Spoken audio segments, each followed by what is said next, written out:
তৃণমূল ও বিজেপির চক্রান্ত রুখতে ও ওয়াকফ সম্পত্তি কেড়ে নেওয়ার দাবিতে মঙ্গলবার বিকেলে ফারাক্কা ব্লক জাতীয় কংগ্রেস কমিটির ডাকে মহা মিছিল অনুষ্ঠিত হলো ফারাক্কা ব্লকের জিগরি মোড় এলাকায়। এদিন কয়েকশো কংগ্রেস সমর্থক ওয়াকফ সম্পত্তি রক্ষার স্বার্থে এই মহা মিছিলে পায়ে পা মেলান। জিগরি মোড় থেকে মিছিল শুরু করে অর্জুনপুর বাজার হয়ে নয়নসুখ পঞ্চায়েতের জামতলা মোড় এলাকায় গিয়ে মিছিল শেষ হয়। আজকের এই মিছিল থেকে স্লোগান ওঠে ওয়াকফ সম্পত্তি ভোট চোর গদি চোর। কেন্দ্র ও রাজ্য উভয়ের দুর্নীতির বিরুদ্ধে সরব হয় কংগ্রেস নেতৃত্ব।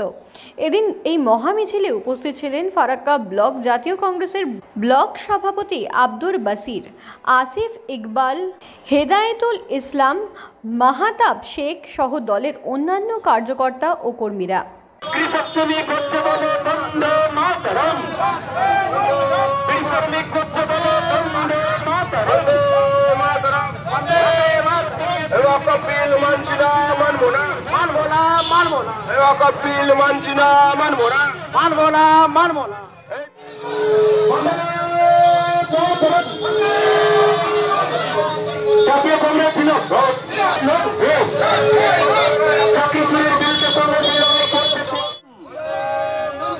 বন্দে মাতরম। জাতীয় কংগ্রেস জিন্দাবাদ। আওয়াজ আসছে না পিছন থেকে। যে সমস্ত বন্দে মাতরম, বন্দে মাতরম। আরে ছাত্র যুবক ওয়াকফ বিলের বিরুদ্ধে আজকের পদযাত্রায় দলে দলে যোগ দিন। ফারাক্কা ব্লক কংগ্রেস কমিটির ডাকে আজকের পদযাত্রায় দলে দলে যোগ দিন। বন্দে মাতরম, বন্দে মাতরম। খুবই ভালো, আমাদের এমার্জেন্সি বেসিসে এই মিছিলের ডাক দেওয়া হয়েছিল। তার সত্ত্বেও মানুষ নিজের ইচ্ছায় স্বইচ্ছায় সৎপরতা দেখিয়েছে এবং শয়ে শয়ে লোক আমাদের মিছিলে পায়ে পা মিলিয়েছে। কেন ডাকা হয়েছিল তার কারণ হচ্ছে এসআইআর, যিনি আমাদের মুখ্যমন্ত্রী, তিনি বলেছিলেন যে এই রাজ্যে এসআইআর লাগু হতে দেব না, লাগু হয়েছে। তিনিই বলেছিলেন যে ওয়াকফের যে বিল পাস হয়েছে আমার রাজ্যে হতে দেবে না, সুতরাং মুসলমানদেরকে ওয়াকফ সম্পত্তি নিয়ে ভয় পাওয়ার কিছু নেই। কিন্তু তা সত্ত্বেও আমরা দেখলাম যে এখানে ওয়াকফ বিল লাগু হলো। আমরা ভেবেছিলাম যে হঠাৎ করে মমতা ব্যানার্জির যে একটা যাত্রা ট্যুর হলো মুর্শিদাবাদ জেলায়, আমরা ভেবেছিলাম তিনি ওয়াকফ নিয়ে মুখ খুলবেন, তার কারণ বিল লাগু হওয়ার দুদিন পরে তিনি এই জেলায় যাত্রা করেছেন। কিন্তু আশ্চর্যভাবে দেখলাম যে ওয়াকফ নিয়ে তিনি কোনো মন্তব্যই করলেন না, উল্টো মন্দির মসজিদের রাজনীতি এখানে করে গেলেন। তিনি এই মঞ্চ থেকে না পূর্ণাঙ্গ ইউনিভার্সিটির কথা বলেছেন, মুর্শিদাবাদ জেলা এখনো পর্যন্ত পূর্ণাঙ্গ ইউনিভার্সিটি থেকে বঞ্চিত আছে, না এখানকার স্বাস্থ্যর বেহাল অবস্থা নিয়ে কথা বলেছেন, না এখানকার পরিযায়ী শ্রমিকদের নিয়ে কথা বলেছেন। আপনি জানেন মুর্শিদাবাদ জেলা এমন একটা জেলা যেখান থেকে একাধিক বাড়ি থেকে 7টা-10টা বাড়ি থেকে হয়তো 5টা বাড়ির লোক বাইরে কাজ করতে যায় এবং বাইরে ভিন রাজ্যে মুর্শিদাবাদ শুনলেই, বাঙালি শুনলে তাদেরকে খাজানো হয়। সেটা নিয়ে মুখ্যমন্ত্রী মুখ খুললেন না। উনি এলেন, মন্দির মসজিদের কথা বলে চলে গেলেন। এই যে একটা বিজেপি এবং তৃণমূলে যে গট-আপ গেম চলছে, একদিকে বিজেপি রাম মন্দির তৈরি করছে, একদিকে তৃণমূল জগন্নাথ মন্দির তৈরি করছে। মানুষ হিন্দু হোক বা মুসলমান হোক, যে কোনো সম্প্রদায় হোক, কেউ মন্দির মসজিদ চাইতে যায়নি। এই সরকার এই সব করে মানুষের মধ্যে একটা বিষ ঢুকানোর চেষ্টা করছে, তার প্রতিবাদে আমরা এই মিছিল করেছি। যেখানে কর্মসংস্থান নেই, হাসপাতাল, পড়াশোনার ক্ষেত্রে কোনো ব্যবস্থা নেই, সেই জায়গায় দাঁড়িয়ে আজকের এই ধর্ম নিয়ে যে রাজনীতি চলছে, কি বলবেন?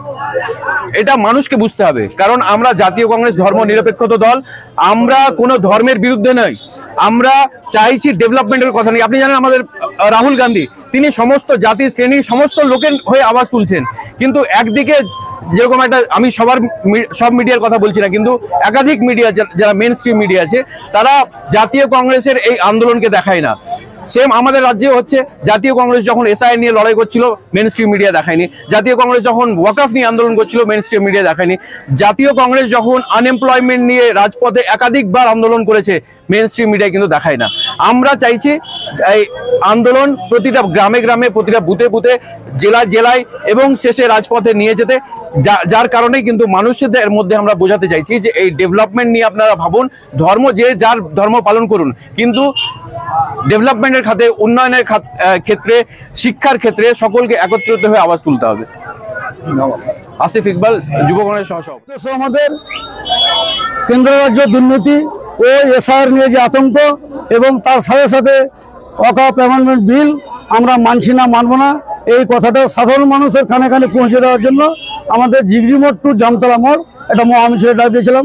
সেই মিছিলে মানুষের যে আশীর্বাদ পাঁচশো থেকে যে পেলাম, এখানে বুঝে যাচ্ছে যে 2026 সালে আমরা ইতিহাস রচনা করবো। মানুষের সাড়া কেমন পাচ্ছেন? মানুষের সাড়া খুব ভালো পেলাম। রাস্তার দুই পাশে সবাই আশীর্বাদ করছে যে ওয়াকফ বিল এবং কেন্দ্র রাজ্যে যে দুর্নীতি এবং ধর্ম নিরপেক্ষতা যে রাজনীতি, এটাই একমাত্র প্রতিষ্ঠা করতে পারে, তো সেই জাতীয় কংগ্রেসই পারবে। এই যে রাজ্যে একদিকে রাম মন্দির, একদিকে বাবরি মসজিদ, এই নিয়ে যে হিন্দু মুসলিম একটা চলছে, কি বলবেন? এটা দেখুন ধর্মীয় আবেগের ব্যাপার হচ্ছে। আমি 10 টাকা একটা ইট নিয়ে গিয়ে আমি দিলাম, সেটা আমার একটা ভক্তি। সেই ভক্তিকে তো আমরা অসম্মান করব না। তার সাথে সাথে দেখুন দীঘায় যে জগন্নাথ মন্দির ছিল, সেটা এখানে নিয়ে আসলো কোথায়? পুরীর জগন্নাথ দীঘাতে নিয়ে আসলো। এবং তার সাথে পাহাড়ের সমতলে নিয়ে আসে মহাকালের মন্দির। এই মন্দির মসজিদের যে ভয়, এই ভয় না দেখালে ভোট হবে না। ভয় মানুষের ভিতরে আনতে পারে মোদি আর দিদি, দুটোই একই। ধর্মীয় মেরুকরণের রাজনীতি ওরা করে। আমাদের কংগ্রেস দল আমরা সংবিধানকে সম্মান রেখে, এবং সংবিধানে একটাই কথা বলা যে প্রথম majority% must be guaranteed. India is the domestic country. মানুষ সবসময় ধর্মনিরপেক্ষ থাকবে এবং যেটা মত বেশি থাকবে সেটাই আমরা গ্রাহ্য করি। তাই সাধারণ মানুষের মতকে আমরা সম্মান দিতে জানি। তারই নাম হচ্ছে আমাদের জাতীয় কংগ্রেস। আমার নাম হচ্ছে আব্দুল বাসির, ফারাক্কা ব্লক কংগ্রেস সভাপতি।